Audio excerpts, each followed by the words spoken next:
आपले स्वामी कसे दिसत असतील? आपण फोटोत त्यांना पाहतो तसेच दिसत असतील का? तर समकालीन बकरीमध्ये केलेल्या वर्णनानुसार स्वामींची उंची अंदाजे 7 ते 7.25 फूट होती. त्यांच्या पादुकांवरून आपल्याला हे सहज लक्षात येते. स्वामींची नखे कापायला येणारा न्हावी नेहमी सांगत असे की स्वामींची ही नक्की इतकी मुलायम की जणू गुलाबाच्या पाकळ्याच, ती हातानेही तुटत असत. स्वामींची पावले लोण्याहूनही मऊ, त्याच्यामध्ये हाडे आहेत की नाही हेच समजत नसे. स्वामी चिखलातून जरी चालले ना तरी त्यांचे पाय लखलखीत स्वच्छ असत. त्यांचे पोट मात्र गोल डेऱ्यासारखे, जणू सारं ब्रह्मांडच मावले त्यात. स्वामींची त्वचा खूप नितळ आणि हे कोमळ होती. आपले स्वामी मनाचे राजे होते. कित्येक दिवस ते आंघोळ करत नसत, पण कधी कधी दिवसातून 4-4 वेळा आंघोळ करत. तरीही स्वामींच्या शरीरातून सदैव धुपाचा सुगंध येई. स्वामींना सकाळी उठल्यानंतर गोड खायला खूप आवडत असे. त्यामध्ये कधी खीर असे, मसाले दूध असे, तर कधी पनीर असत. स्वामींची जेवणाची ही तऱ्हा तर खूप निराळीच होती.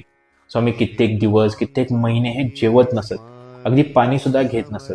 पण कधी